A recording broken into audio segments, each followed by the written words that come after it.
This is Erin Fisher, Technology Integration Facilitator for the East Bridgewater Public Schools, and this is an overview of how our East Bridgewater students can use the East Bridgewater Public Library to read books online. So the first step is you will need an East Bridgewater or Sales Network library card, whether you get that at East Bridgewater, Bridgewater, Middleborough, any of the area libraries. So first we want to go to the East Bridgewater Public Library. You will notice on this page it is very easy to access the digital library.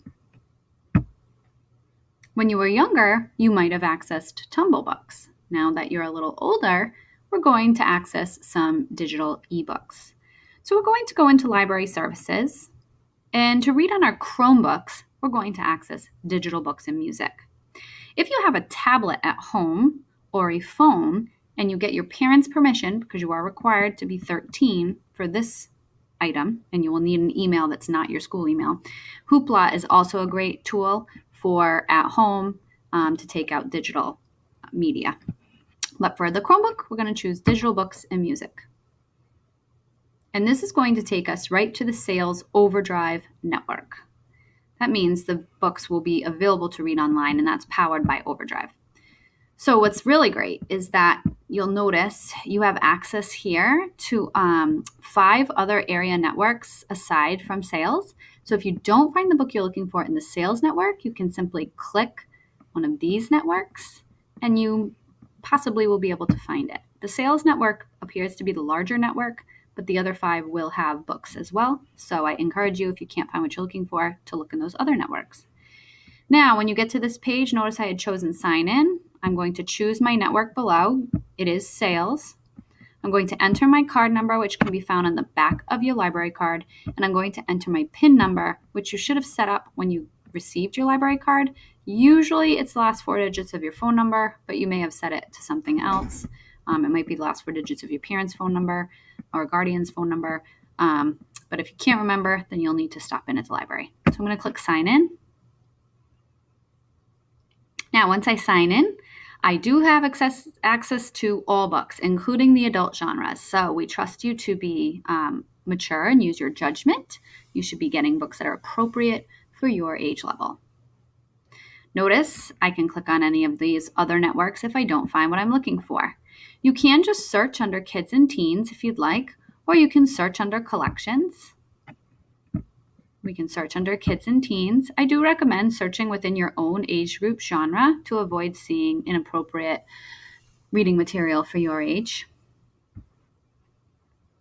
If we search in here, we will get some appropriate grade level books, and we can go through and look. Now, you may want to filter your search so you find exactly what you want. There are different ways to filter out. I'm sure you may want some princess power.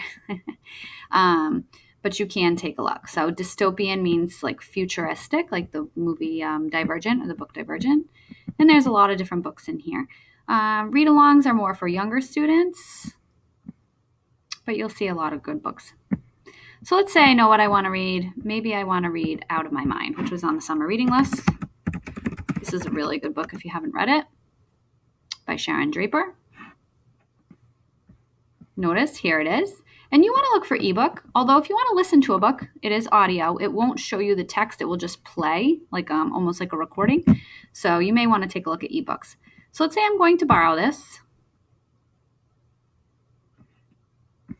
I'm going to click Borrow.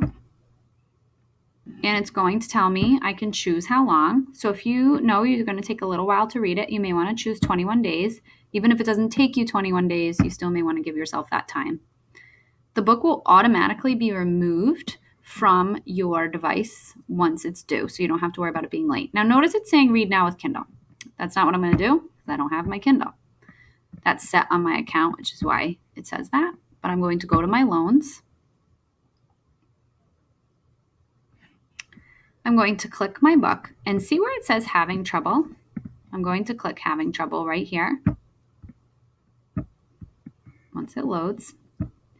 And I'm going to click Read Now in Browser. And once I click that, it will give me the book in my browser. And there we have it. Now I can read on my device. And if you take a look here, you'll notice the menu pops up. Sometimes you may want to click sync. Here's your bookmark if you need to bookmark it. If you take a look at this menu, it will give you the chapters. You have some different settings here. If you need the pages text to be larger, you can. If you want the tone to be a little different for your book. And then if you have, this is a great little font. This will make the font a little easier to read. It's called the Open Dyslexic Font. That's the name of the font itself, and it's been shown to be easier to read. So that is how you can read books online. Simply click the page to get your settings here. And you can do tips and secrets. It's nice because sometimes there's also a built-in dictionary if you have trouble with a word.